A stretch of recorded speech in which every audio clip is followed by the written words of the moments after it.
Hello, my friends. Welcome back to episode 3 of the Good luck. I wouldn't have made it without Good your Time, help. Happy, Fun Place Skyrim game. Today's topic that we're going to discuss is my personal gaming history. It's I don't want to turn into a history lesson, but I do want to discuss, and there's a lot to discuss, so it may bleed over into a second episode. And I do want you guys to tell me about your personal gaming history. Feel free to go into it as much or as little as you'd like, but I would love to hear what you guys have to say. So I should start off by saying that my gaming history begins when I was a wee little lad, back in the 80s. I don't know how many of you remember the 80s. I remember them, which means I'm old. And my first gaming system was a Commodore 64. It actually wasn't mine. It belonged to my father. And he was a massive bastard about it. He wouldn't let me go anywhere near it. So the only time I could play it was when he was at work. And I'd be able to jump on it and use it, have my good times. And because he didn't let me touch it, the only way I could learn was hovering over his shoulder. And, you know, I had to study the Commodore and figure out what is it that made it go, how did it work. It was a magical piece of technology. For those of you who don't know, the Commodore 64 was an 8-bit computer. It had 64 kilobytes of RAM. It was capable of displaying 16 colors. And it was a giant piece of crap. 8-bit processor. You can't do anything today with an 8-bit processor. Calculators don't have 8-bit processors. But I had a lot of fun on it because its basic operating system was BASIC, so I learned how to use BASIC. I learned how to program, if you will, perhaps. But at the time with my Commodore 64, I did a lot of fun stuff. I went on BBSs, I played MUDs, I played a couple of games. I forget what they're called. I don't know what they're called, actually. There was a wizarding game that I played, and I played Kung Fu. I played a couple of text-based games, like Hitchhiker's Guide to the Galaxy. We actually, you know, it was just a typing game. You had to type and you had to use this thing called imagination. Magical thing, that imagination. Just a side note, you guys are about to see me pick Warrior Stone. Now, I don't know if you can pick all 3 stones, but I only picked one. I only picked the Warrior Stone. So, let's see. After my Commodore 64, I got a couple of hand-me-downs from family and friends. I got me a ColecoVision, an Atari 2600 and 2800. They really weren't anything memorable. When I think about gaming in my childhood, I don't think about those damn systems. They were pieces of shit. They barely worked. The games were trash. I had games that everybody else had. I had Pitfall, E.T., which was a giant slice of shit. Everybody had Pong, which was a white line and a white dot and made beeping noises. Terrible. Nothing remarkable to say about it. After that, I was lucky enough to get my hands on an NES. The first, well, not the first, but my first official gaming console. Fuck that wolf up. So I had an NES, and I loved the shit out of it. Like every other kid in the 80s, I played it to death. Games like Mario, which everybody had. Mario 2, all the Mario games that you could think of. But my favorite game was a game called Legacy of the Wizard, which was sort of a dungeon-like game where you had essentially one level, but you had several characters and you had to do a ton of things in that dungeon. And eventually you beat it at the end by destroying this dragon bastard. And such an awesome game, so underrated, a beautiful piece of game. I also played silly games like Popeye. You know, I was a kid. What can you do? The problem with the NES is that most of the games were terribly flawed. They were absolutely unforgiving, and they were flawed, and they were hard. Some of them were impossible to beat. Some of them were riddled with bugs. NES, they had a lot of games that were just stinking piles of shit. It wasn't even worth the money you had to pay for them. Let's see. So where did my gaming career go after that? Oh, I recall now. After the NES, I made the jump straight to the Sega Genesis. Actually, I had a Model 1 Sega Genesis, I'm glad you decided which to was come different from the very Almost popular driven. Model 2 Sega Genesis. The Model 2 was the black box that everybody had, black square. It looked sort of like, I don't know what to compare it to these days, but the Model 1 was much bigger. It was twice as big, and it had a headphone jack with a little volume bar. I don't know how I got this thing. It was at the store. I don't know. It was just what I had. It was exactly the same as the Model 2 and played exactly the same as the Model 2, all the other games. And I loved my Sega Genesis. Played all the Sonic games, Sonic and Knuckles. Come on, there's Played a couple of, I played one game I think it was called Vectron. Oh, watch this, guys. I decided killing a chicken was a good idea. And I heard some people yelling in the back, but I didn't think anything of it. That dragon is still So I decided I was going to talk to this bastard here. And look what happens, I'm getting attacked. And I can't figure out how the frag to stop the stupid chat, so I'm hitting E like a retard, trying to make him shut up. But I got killed. I tried to get me a piece of chicken, and I got killed. So at this point I'm very pissed, as I'm sure you guys can imagine. And when this incredibly long loading screen actually finishes, I'm way at the beginning. I assure you all, I was cursing up a giant storm when this fucking happened. Anywho, back to the gaming lesson, or history rather. Sega Genesis, Sonic and Knuckles, loved it. I loved all the Sonic games. Can't think of any other really monumental Sega games that I had, but I did prefer my Sega Genesis over my SNES, which I got shortly afterwards. But the SNES does have a lot of remarkable games that I remember, like Star Fox. Oh, I love me Star Fox. Star Fox was such an awesome game. It looked beautiful, absolutely impressive. Final Fantasy III, which we discussed a little bit last episode. Man, did I love that game. I spent hours and hours playing Final Fantasy III, Super Metroid, etc., etc., etc. After my SNES, I got a new computer. I didn't have to use the filthy fucking Commodore 64 anymore. I got me a nice 486, gentlemen, a 32-bit processor, one of the first 32-bit processors. I think it was the first. Maybe the 386 was a 32-bit processor.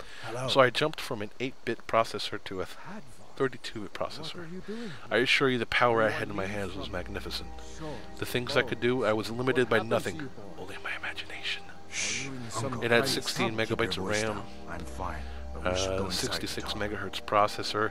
I overclocked it by moving a couple of very choice jumpers, and I managed to get it up to 100 megahertz.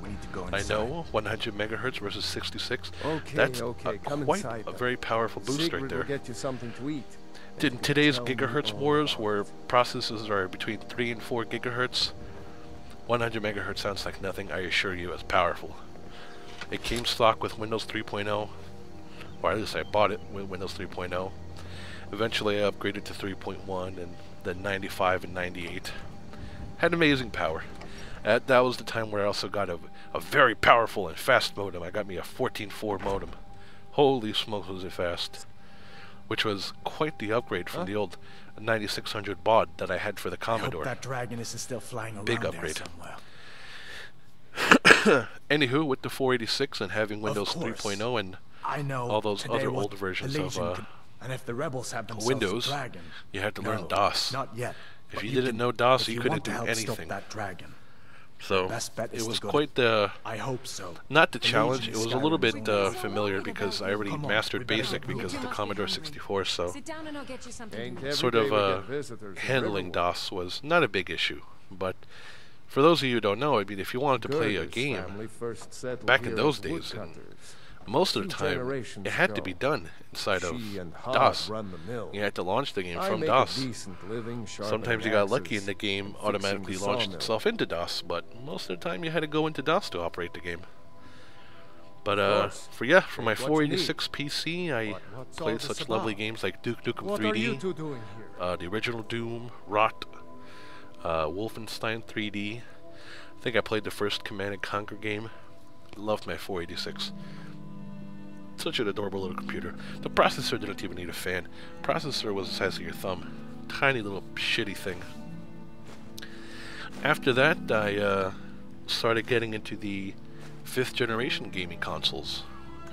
I owned a Nintendo 64, and as you can guess, I'm sure I played Star Fox for that, and 007, Mario, other shitty games. At the same time, I also got a PlayStation 1. In Helgen? The PlayStation 1 was mainly for my RPGs, like Suikoden 1 and 2, Breath of Fire 3, Final Fantasy, bunch of other crap games. I never owned a Sega Saturn, or a Sega CD, or a Sega 32X. Never bothered with them. I don't know why, they just never appealed to me. What's this word But, you know, I suppose that's sort of the reason that Sega failed, because Wagons. I don't know. Trouble Sega loves Saturn, company, Sega CDs, they say. 32X never did anything for me. Needs to know if there's a dragon Around on that the time, loose. I became a teenager. Riverwood is Started to get some of that defenseless. green in my pocket. We need Burned to a get hole. word to Jarl So I Balgruuf bought myself a in new Whiterun computer. to send whatever soldiers he I can. built myself a You'll do Pentium that 4 for me. with an ATI 9800 Pro. This was before the days of NVIDIA. At this time, ATI was still king, vastly superior to NVIDIA. And at that see time, I no played harm in it, some of the you updated have Doom the games, updated Quake games, The Quake 2 grindstone will or improve your Quake 3, weapons. whatever the frack it was at the Use time. the table Command to and improve your Conquer, armor. played all those If updated you've got games, the raw materials, missed. you can use But the also at forge that to make time, something the new. internet had actually become an item. You know, the during the river days and of head Commodore, north. there was no You'll internet. see it You just could use a past the BBS, falls. dial into someone When else's you get computer, to and Whiterun, you know, just you could keep going up. talk with people, When or you get could to play the a top MUD, of the which hill, was another you're at text-based Dragon's game. Reach, But there was no Jarl's internet. Palace. Around the time that the 486 came out, the internet Jarl slowly Balgruuf started to come up. rules The Whiterun internet was Hold. very bland, and Good man, there wasn't much to perhaps do. a The bit internet was mainly overcautious. comprised of the These are very dangerous elite nerds who times. knew what the hell they were actually So far, doing. he's managed to stay out Well, of by the the time I war. got my Pentium 4, the Afraid internet it was can't last, though. essentially what it is today. It was I don't think he full of likes either disgusting Ulfric porn or and Elisif much. you're able to pirate Who can stuff. blame And, him? oh, it was awesome. But I've no doubt he'll prove loyal to So the that's what I did with Empire my in the end. Pentium 4. He's Pirated no games traitor. and played other shit like that. But also, Of that Pentium course. 4 marked my Skyrim complete has exit always been and part of the departure from Empire. console gaming. That I doesn't didn't mean buy I any support new consoles everything after the that. Empire's been doing So lately. the 6th generation, But no, Nords 5th have generation never gaming been consoles was my fair-weather last. friends. Nintendo 64 and PlayStation 1. The 6th generation consoles were the People are rightly Dreamcast, stirred up about the PlayStation 2, damn Thalmor being GameCube, allowed to Xbox. roam around the rest Never of bothered people, them. just My for PC was far worshipping more powerful. dolls. Didn't need to do it. But was it They were worth too tearing expensive, Skyrim apart and they were putting out and new maybe ones every couple of destroying the years. Empire? It's too expensive. Ulfric will have a After lot that to came answer out the for in the 7th end. generation, which I also had nothing Nords to do have with. always The current supported the generation, Empire. which is the And the PlayStation Empire 3, the has always Xbox been good for 360, and the Skyrim. Wii. Still nothing. Never From messed with that those treaty too much. that ended the Great War, And then remember? When the Emperor was forced then by I the got the Thalmor to current outlaw computer that I Talos have now, worship. which is We much didn't pay beefier. much Won't attention go into to its it when I specs, was but a boy. that's essentially when I started Everyone getting into still had their little MMOs. shrine to Talos. Started games then, like Ulfric Anarchy and his Online, sons of City Skyrim Heroes, started WoW, agitating about it. EverQuest, Sure enough, Lineage, the Emperor had to crack shit down. like that. Dragging That's mainly what I play people these off days is in the middle of MMOs. the night. One of the main causes of this war, But, if you ask me. I also wanted to discuss quickly about the 6th generation gaming then, consoles. That was when the Dreamcast came out. Dreamcast was the last How did you get away? foray into the hardware don't know market where by to start. Sega, as you all recall. You know I was assigned to And it wasn't John because the Collier's Dreamcast was We will stop flawed them in any now. way. It wasn't a When we terrible were attacked console. by a It just so dragon. happens that Sega was When your friend deep in told debt. me. The I didn't believe it at 32X first failed. The Goodness mercy. A dragon I forget the in other Helgen? console. The Sega Saturn could be here failed. at any moment. They all failed. The Sega Saturn itself I'm was sure River incredibly will be hard to alright, program Jim. in. Developers Jarl couldn't make learns games what for it. happened. He's sure And then the to send Dreamcast soldiers. came out, and it was Go on, fine, but Hadvar. developers didn't want Let's hear the to rest of make it. games for it Not either, much more to so tell. Sega was just This burnt. dragon The flew last over 3 or and 4 just wrecked consoles the they whole came out place. with, including the Massive Dreamcast, confusion. just absolutely bombed. I don't know if anyone else So, got out alive. That doubt I'd made it out absolutely myself destroyed if not for my Sega friend here. in terms of I need hardware to and get turned back them to into a Solitude software and company. Let them know what's happening. Which, you know, sort of hurt because I thought I you loved could help Sega. us out. I Food, preferred my supplies, a place to Genesis stay. to my SNES any day. Of course. I Any felt it friend was of Hadvar's vastly is a superior. friend of mine. And Glad to I don't help know. I however just I loved can. my Sega. Take what Awesome you need, my games, friend. but I don't know. Within reason. I of guess it course. burned up. So now Sega just makes, you know, games. They're a software company now. All right then. And Hadvar, I'm sure it's going to be controversial, but as far as I'm concerned, I believe the Wii to be the king of the console wars right now. Make yourselves at home. Because the Wii, it targets children. And, you know, it forces mom and dad to actually buy it. Versus the PS2 and the PlayStation 3, or the PlayStation 3 and the Xbox, which are a little more adult or teenager oriented. And they're expensive, and especially the PS3 was incredibly expensive. Nobody wants to buy, you know, $400, $500, $600 consoles for their kids. That shit's way too expensive. So I don't know. I feel like the Xbox and PlayStation 3 have sort of left kids behind, and they're sort of targeting the teenager and adult market, but Nintendo seems to have really won in that regard. Xbox seems to be a very close second, because Xbox Live seems to be vastly superior to whatever PlayStation's offering these days. So I think Nintendo came out as the king, and still the king. The 8th generation console wars is about to begin. The Wii U is coming out in 2012, and that'll be interesting to see. I think we're coming up on the end of this video, guys, so I want to thank you all for watching. Please remember to rate, comment, and subscribe, and we'll see you next time.